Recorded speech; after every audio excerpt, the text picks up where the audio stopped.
Hello, everyone, and welcome back to Chill English Channel. I'm Sophia, and I'm very happy that you are spending this time with us today. And I'm Jake. Wherever you are listening, from your home, your car, a busy train, or a quiet park, we hope you can relax and enjoy the conversation. Today, we are talking about something many adults experience but do not always discuss openly: why making friends feels harder today. We live in a highly connected world. We can send messages instantly and follow people from almost anywhere, but many of us still feel lonely. You might have hundreds of online connections and still wonder who you could call if you needed a real conversation. Or perhaps you recently moved, changed jobs, finished school, or entered a new stage of life and realized that making friends is no longer easy. In this episode, we'll explore why modern friendship can be difficult and what helps people create real connections. We'll also learn useful B1 to B2 English words and expressions for talking about friendship, loneliness, social situations, and communication. You don't need to understand every word perfectly. Listen for the main ideas and notice expressions you could use in your own conversations. Before we go deeper, here is a question to keep in mind. When was the last time you made a new friend? Think about where you met, how the conversation started, and what helped you become comfortable with each other. Maybe you met at work, in a class, through another friend, or in an online community.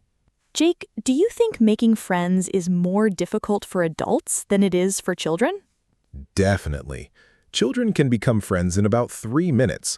One child says, "Do you like dinosaurs?" The other says yes, and the friendship is official. That example shows something important. Children often connect through play and repeated contact.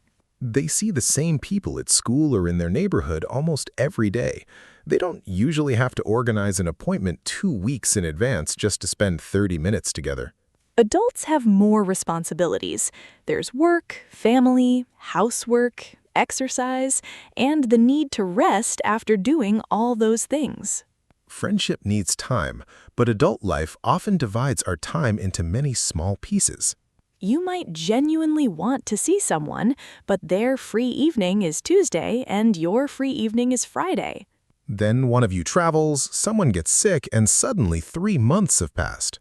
You finally send a message saying, "We really should meet soon," which can sometimes mean, "I hope we meet before the end of the year." That expression is common because the desire is real, even when the plan is not clear. A useful expression here is stay in touch, which means to continue communicating with someone. For example, after finishing a course, you might tell a classmate, "It was great meeting you. Let's stay in touch." But staying in touch requires effort from both people. Without regular contact, a promising friendship can slowly disappear. Another reason friendship was easier during school was proximity. Proximity means being physically near someone. When you regularly share the same space, you have many natural opportunities to talk. You discuss homework, complain about the weather, share lunch, or laugh about something that happened that day. These small conversations may not seem important, but they gradually create familiarity and trust. As adults, we often expect friendship to begin with one deep and meaningful conversation. But most friendships grow through many ordinary moments instead of one perfect meeting.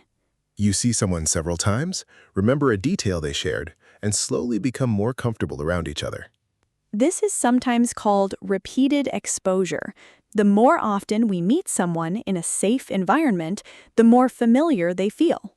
That is why regular activities can be better for making friends than one-time events. If you attend the same class every week, you have several chances to speak with the same people. At a single event, you may have one friendly conversation, but never see that person again. Have you ever met someone you liked and then failed to continue the connection? Many times. I once had a great conversation with someone at a friend's birthday dinner. What did you talk about? Travel, books, and our shared inability to keep indoor plants alive.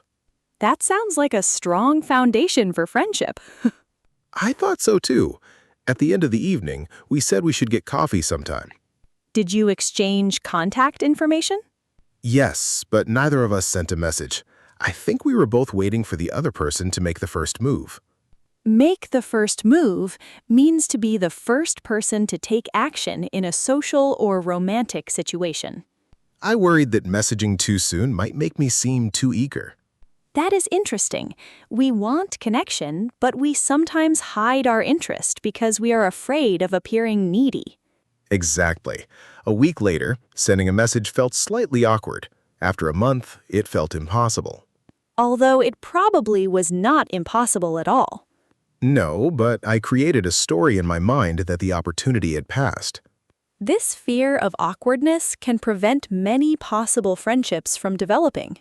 We may worry that the other person is only being polite or does not really want to meet us again. In other words, fear of rejection does not only affect dating or job applications, it affects friendship too. Inviting someone for coffee involves a small emotional risk because they might say no or give an unclear answer. And if you already feel lonely, a small rejection can feel much bigger. So, people sometimes protect themselves by waiting. But if both people wait, nothing happens. A simple message can remove that uncertainty. I enjoyed talking with you. Would you like to get coffee next Saturday? That invitation is friendly, specific, and easy to answer. Being specific is helpful because "we should meet sometime" does not create an actual plan. A day, time, or activity turns a friendly idea into a real possibility. Technology also plays a complicated role in modern friendship. It helps us stay connected across distance, but it can also make communication feel less personal. We can see someone's photos and updates without actually speaking to them. That can create the feeling that we know what's happening in their life, even when we haven't had a real conversation for months. We may mistake watching someone's life for participating in it. And pressing a heart button is not always the same as asking, "How are you really doing?" Social media gives us information about people, but information alone does not always create emotional closeness. Emotional closeness develops when people share honestly, listen carefully, and feel safe enough to be themselves. Online communication can support that connection, especially when friends live far apart. But short comments, likes, and reactions may create the appearance of connection without the depth of a real conversation. Another issue is that social media allows us to compare our social lives with the lives of other people. You might be sitting alone on a Friday evening while looking at photos of a large group having dinner together. Then you start thinking that everyone else has an exciting social life and you are the only person who feels lonely.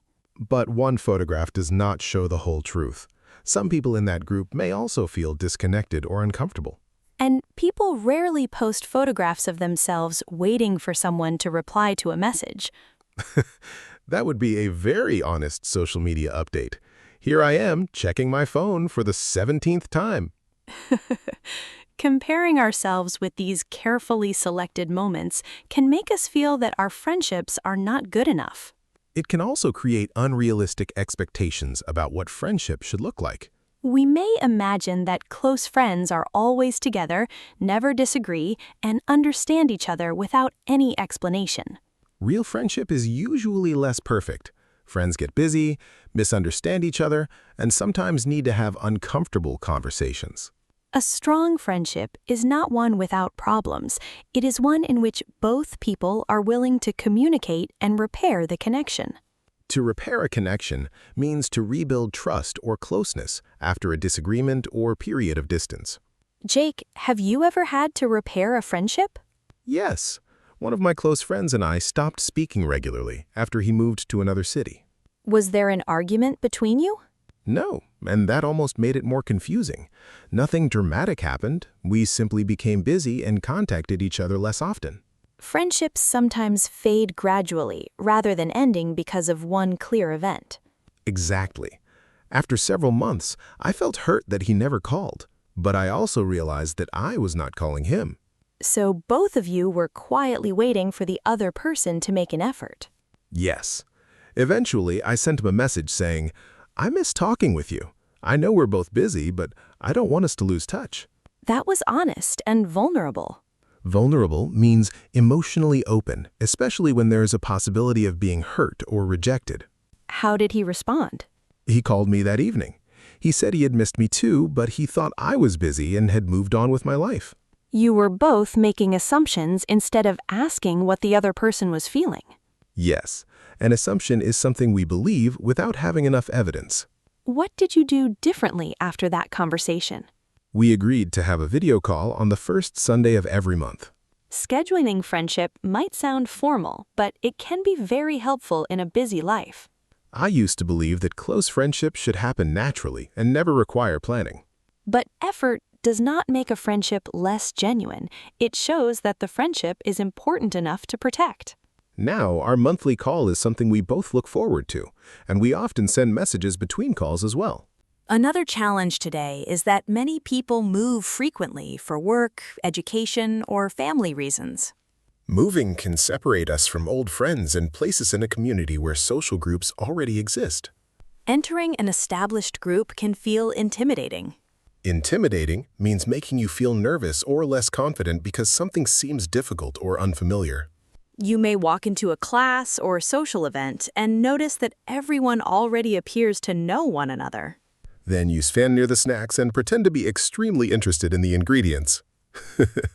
The snack table has supported many shy people during uncomfortable social events. It gives you somewhere to look while you plan your first sentence. Starting a conversation does not require a clever or impressive opening. You could ask a simple question about the shared situation, such as, "How long have you been coming to this class?"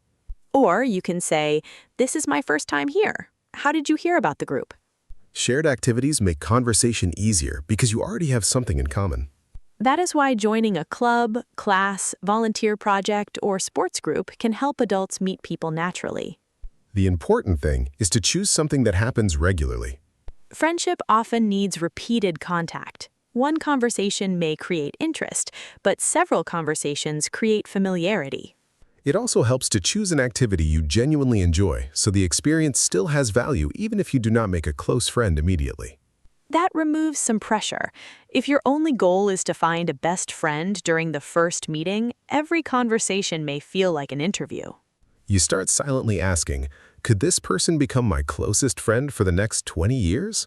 That is a lot of responsibility for someone who only asked if this chair was available. A lighter goal is simply to have one friendly conversation and learn one person's name. Then, the next time you see them, you can greet them and continue building the connection. Remembering a small detail also shows interest. You might ask, how did your presentation go? Or, did you finish the book you mentioned? Questions like these communicate that you listened and remembered what the person shared. Good friendship is not only about being interesting, it's also about being interested. That is an important difference. We sometimes worry so much about making a good impression that we forget to become curious about the other person. Asking open-ended questions can help. These are questions that require more than a simple yes or no. Instead of asking, "Do you like your job?" you could ask, "What do you enjoy most about your work?" But a conversation should not feel like an investigation. You also need to share something about yourself. Building friendship grows through balance. Both people ask, listen, respond, and reveal small parts of who they are. Open up means to begin sharing your thoughts and feelings more honestly. People usually open up gradually. Sharing something deeply personal too quickly can make the situation uncomfortable. But remaining completely guarded can prevent the relationship from becoming meaningful. Being guarded means being careful not to reveal your real feelings or personal information. Building friendship involves slowly testing whether another person is trustworthy, respectful, and willing to meet you halfway. Meet someone halfway means that both people make an effort instead of expecting one person to do everything. This is important because healthy friendship requires mutual effort. Mutual means shared by both people. In a mutual friendship, both people show interest, offer support, and make time for each other. The effort may not always be perfectly equal. One friend may need more support during a difficult period. But over time, the relationship should not feel completely one-sided. A one-sided friendship is a friendship in which one person gives most of the attention, care, or effort. Maybe you are always the person who sends the first message, makes plans, and listens to problems. But when you need support, the other person is suddenly too busy or changes the subject. How can you know whether someone is temporarily busy or simply not interested in building a closer friendship? I think you need to look for a pattern rather than judging one situation. A friend may cancel once because they are tired or dealing with a personal problem. But if they repeatedly cancel, never suggest another time, and rarely respond, the friendship may not be a priority for them. That realization can hurt, but it also helps you decide where to place your energy. You can remain friendly without continuing to chase a connection that the other person does not support. Chase a connection means to keep trying to create closeness when the effort is not being returned. Friendship should include initiative from both sides, even if one person is naturally more social than the other. At the same time, we should be careful not to expect perfection from our friends. People show care in different ways. One friend may send messages every day, while another may contact you less often but be present when you truly need help. Understanding these differences can prevent unnecessary disappointment. It can also help to communicate your needs instead of expecting friends to read your mind. You could say, "I know we're both busy, but I'd really like us to talk more often." Or, when I was having a difficult week, I hoped you would check in with me. Check in with someone means to contact them and ask how they are doing. Honest conversations can feel uncomfortable, but they give the other person a chance to understand you.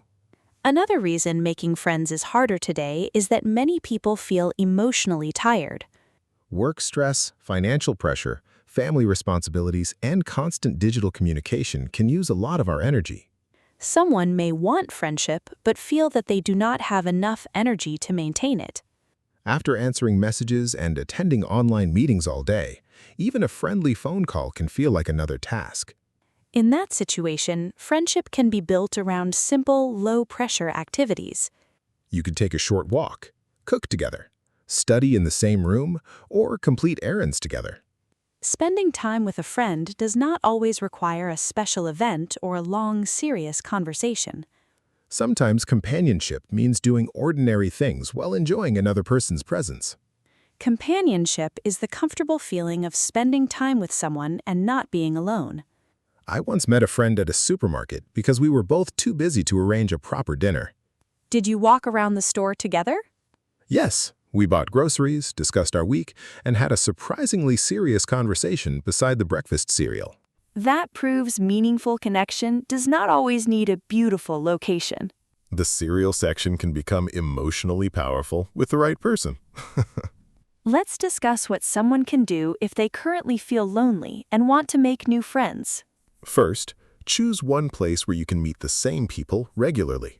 It could be a class, a local group, a volunteer activity, a place of worship, or an online community with respectful interaction. Then give the experience time. Do not decide after one visit that you do not belong. Feeling awkward at first is normal because familiarity has not developed yet. Set a small goal, such as introducing yourself to one person or asking one open-ended question. If the conversation feels comfortable, take a small step toward meeting again. You could say, "I've enjoyed talking with you. Would you like to have coffee after class next week?" A clear invitation gives the connection somewhere to go. And if the person says no, remember that the answer may be about their schedule or situation, not your value. You can remain open and try again with someone else. Making friends often requires patience, initiative, and the willingness to experience a little uncertainty. Let's review some useful words and expressions from today's conversation. Stay in touch means to continue communicating with someone. Make the first move means to be the first person to take social action. Lose touch means to stop communicating with someone over time. Open up means to begin sharing your thoughts and feelings more honestly. Meet someone halfway means that both people make an effort. A one-sided friendship is a relationship in which only one person gives consistent time and attention. Check in with someone means to contact them and ask how they are feeling. And companionship is the comfort and connection we receive from spending time with another person. Here's an example. I made the first move and invited a classmate for coffee because I wanted to get to know her better. You can pause and repeat that sentence out loud for natural speaking practice. Then, create your own sentence using one of the expressions we reviewed.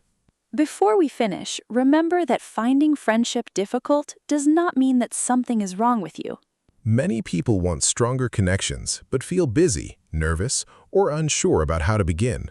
Friendship usually grows through small moments: a greeting, a question, a shared activity, and another meeting. You do not need to impress everyone. You only need to be curious, consistent, and willing to take small social risks. Our question of the day is, what makes a friendship feel meaningful to you? You can write, a meaningful friendship needs. Share your answer in the comments and try using one expression from today's conversation. Your answer may also help another learner who is trying to build stronger connections. Thank you for spending this calm and friendly time with us on Chill English channel. If you enjoyed the episode, like the video, subscribe to the channel, and share it with a friend or someone learning English. Keep listening, keep practicing, and do not be afraid to make the first move. Take care, stay open to new connections, and we'll see you soon on Chill English channel.